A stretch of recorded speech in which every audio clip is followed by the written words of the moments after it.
মা দেখো কি এনেছি। কি এনেছিস রে? পেয়ারা? না গো মা, অন্য কিছু অনেক ভালো। ভালো জিনিস কোথায় পেয়েছিস শুনি? ওই জলার পাশে বাদা বনে। কি দোষী ছেলে রে তুই, একা একা বাদা বলে ঘুরে বেড়াস। সব কবুতর থাকতে পারে?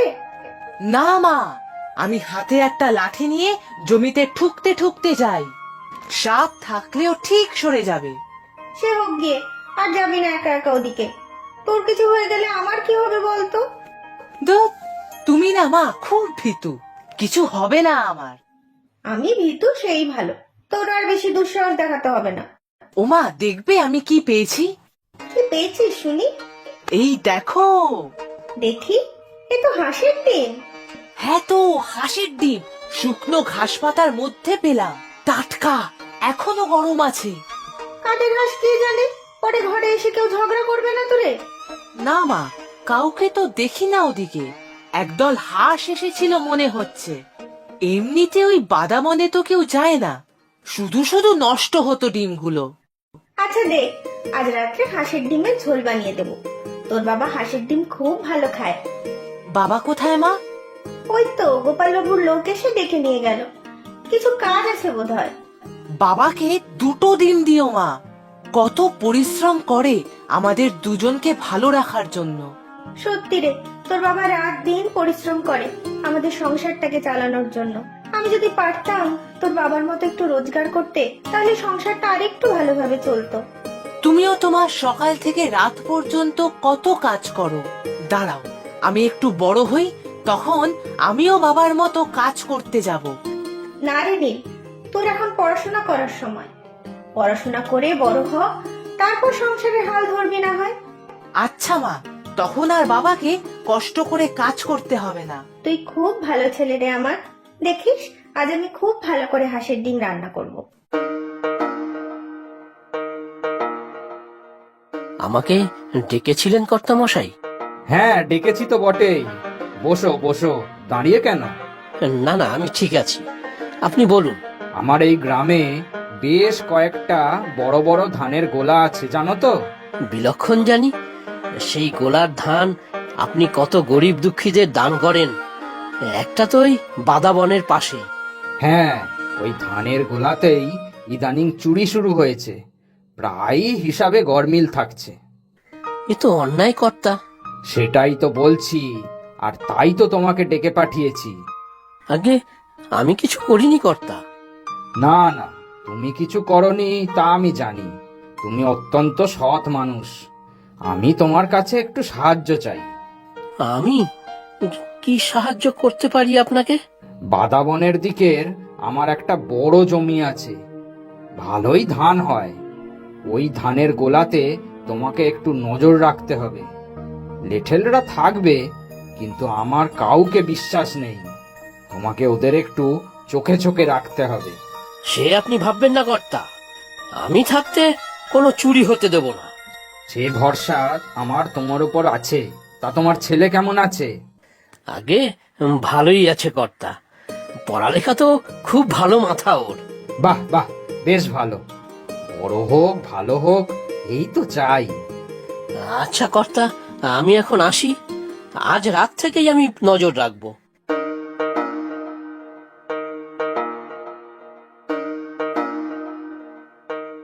কি রে, এখানে বসে আছিস কেন? ওমা, খুব খিদে পেয়েছে, একটু ভাত দাও না। ভাত তো নেই রে, মুড়ি খাবি? না মা, মুড়ি না, ভাত দাও, গরম ভাত। কাল যে এতগুলো ধান চুরি করে আনলাম, ভাত কই? ধানগুলো তো হাটে বিক্রি করে দিলাম, তাই দিয়ে মুদির দোকানের যা ধার ছিল তাই শোধ করলাম। একটু মুড়ি কিনে এনেছি, তাই খা। ভালো করে সর্ষের তেল আর পেঁয়াজ কাঁচা লঙ্কা দিয়ে মেখে দিচ্ছি। রোজই তো মুড়ি খাই মা, আজ ভাত খেতে খুব ইচ্ছা করছে। আজও যাবো ধান চুরি করে আনবো। ছি ছি, ও কথা মুখেও আনিস না। চুরি করা যে অন্যায়, পাপ, কাল তুই ঠিক করিসনি। ধরা পড়লে কর্তামশাই চাবুক মেরে পিঠের ছাল তুলে দেবেন। আমি চুরি না করলে যে এই মুড়িটুকুই আর জুটতো না যে। সে না জুটুক, না খেয়ে থাকবো তাও ভালো, তবে আর তোকে অন্যায় করতে দেব না। মা হয়ে তোর চুরি করা জিনিস নিজে হাতে বেচে এলাম বাজারে। ছি ছি, খুব পাপ করেছি আমি, খুব পাপ করেছি। আমার একটুও লজ্জা করেনি। আমার বাবা নির্দোষ ছিল। মিথ্যে চুরির অভিযোগে ওই গোপালবাবু আমার বাবাকে কাজ থেকে তাড়িয়ে দিল। আর সেই অপমানের শোকে দুঃখে বাবাও একদিন মারা গেল।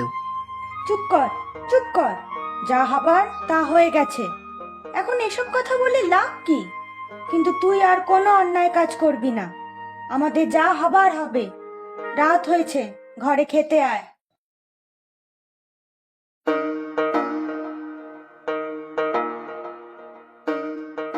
খাবার সব গুছিয়ে রেখেছি, বেরোনোর সময় নিয়ে বেরিও।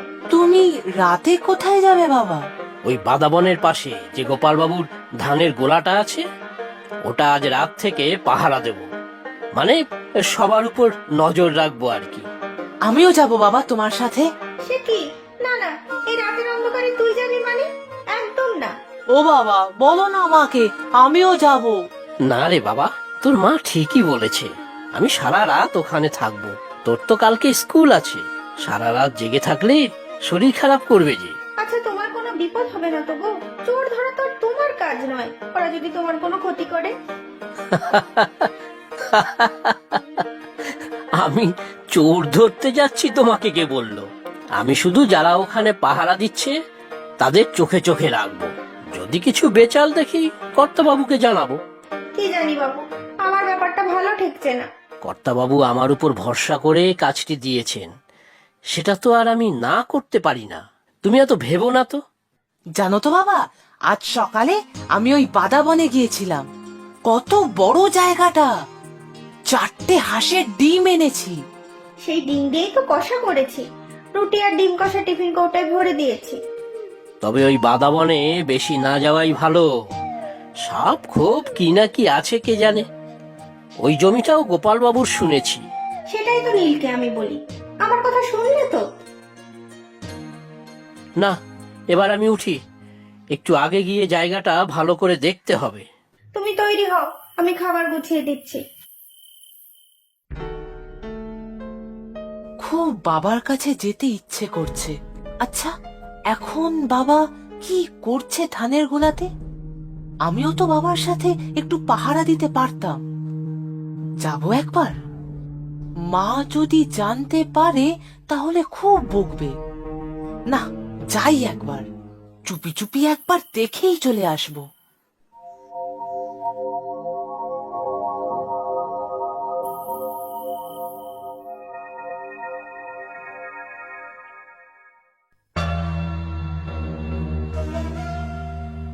এই, তোরা সব সজাগ আছিস তো? হ্যাঁ, সবাই নজর রাখছি। কালো ধান চুরি হয়েছে, ভালো করে নজর রাখতে হবে। আমি বরং ওই দিকটা দেখে আসি, তোরা এই দিকটা ভালো করে নজর রাখ।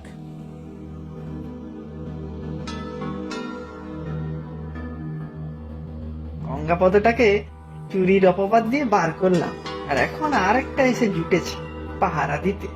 হুকুম করুন কর্তা, মাথায় লাঠির বাড়ি মেরে শরীরটাকে ওই বাঁধাবনে ফেলে দেয়। লাশটাও কেউ খুঁজে পাবে না। না না, ওসব খুন খারাপই না, বিস্তর ঝামেলা হতে। অন্য ব্যবস্থা নিতে হবে। এটাকে টাকার লোভ দেখালে হয় না। মনে তো হয় না লাভ হবে বলে। একেবারে ধর্মপুত্র যুধিষ্ঠির, এত বড় ধানের গোলা, সেখান থেকে কয়েক বস্তা ধান সরে গেলেও বা কে জানতে যাচ্ছে। সবাই মিলেমিশে ভাগ বাটোয়ারা করবো তা না, কর্তা মশাইয়ের কাছে ভালো সাজা হচ্ছে। ওই যে কর্তা, ওই বাড়ি আসছে। শোনো, কর্তা মশাই তোমাকে যা কাজ করতে বলেছেন তাই করবে, কোনো যেন ভুল না হয়। না না, কোনো ভুল হবে না। এত বড় গোলা একা পাহারা দেওয়া তো সম্ভব না। আমি আর কত দিক দেখবো। আচ্ছা বাবু, তুমি যাও তো, ওই পূব দিকের গলাটার কাছে যাও, আমি এদিকটাই আছি। আজ্ঞে কর্তা। আজ রাতে যতটা সম্ভব ধান সরিয়ে ফেলতে হবে। কর্তাবাবুর দিনে দিনে সন্দেহ বাড়ছে। কটা দিন যাক, তারপরে এই ব্যাটার ব্যবস্থা করব। মা যাই বলুক, আজ ধান আমি চুরি করবই, না হলে খাবো কি? আমার কোনো পাপ বোধ নেই। আমরা না খেয়ে থাকলে কেউ দেখতে আসবে না। এদিকে কোনো পাহারা নেই, এই পাঁচিলটা টপকেই ঢুকি।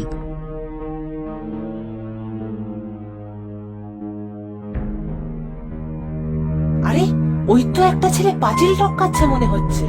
এই ছেলেটাই চোর মনে হয়। ভিতরে তো বাবা আছে, যদি কোনো বিপদ হয় আমিও যাই।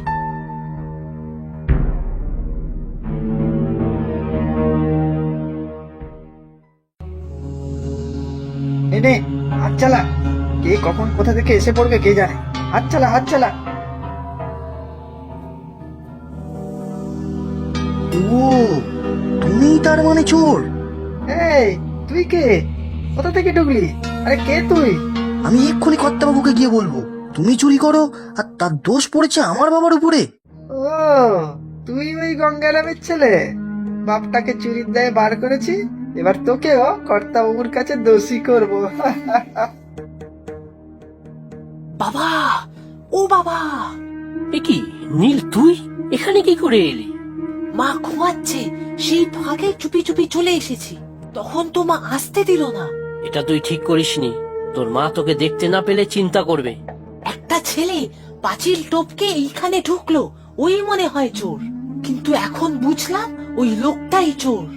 ধান লুকিয়ে বাইরে ফেলছিল। বলিস কি? এ তো মুনিম। তুই এইদিকে এলি কি করে? ওই তো ভাঙা পাঁচিলটা দিয়ে ঢুকলো। আমার অনেকটা আগে ছিল। আমি ঢুকতে ঢুকতে ছেলেটা অন্ধকারের কোন দিকে চলে গেল আমি বুঝতে পারলাম না। আমি তোমাকে খুঁজতে খুঁজতে এদিকে এলাম, তারপর সব শুনে ফেলেছি। আচ্ছা চল তো দেখি, ছেলেটাকে তো আগে উদ্ধার করি। তুমি আমাকে আটকে রাখবে ভেবেছো? মেরে পুঁতে রেখে দেবো, কেউ জানতে পারবে না। তুই কি করবি আমার? আজ আবার একবারটা নতুন এসেছে, ওকেও তোর বাবার মতোই ফাঁসাবো। বাবা, ওই যে ছেলেটা। এই যে দেখো, এই ছেলেটাই চোর। ওর বাবাও চোর ছিল। ধরো ওকে, ধরো। না না, আমি চোর নই। এই মুনিম চোর। ওই দেখো, পাঁচিলের বাইরে ধানের বস্তা ফেলে রেখেছে, সুযোগ বুঝে নিয়ে যাবে।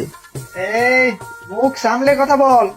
আমরা সব জানি, সব শুনেছি কথাবার্তা এতক্ষণ ধরে। নীল, দৌড়ে যা, কর্তাবাবুকে খবর দে।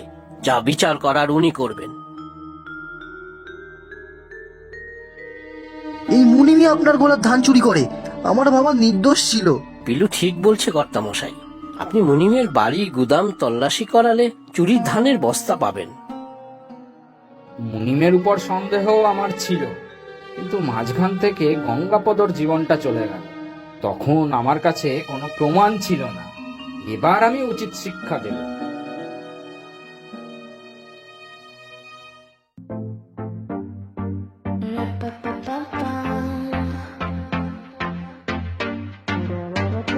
I was here to stay for you when you needed me. Drop me the pin, I'll come looking, looking. I'm at the edge of the line, cause you're family. Do what you need, you can hold on to me, to me.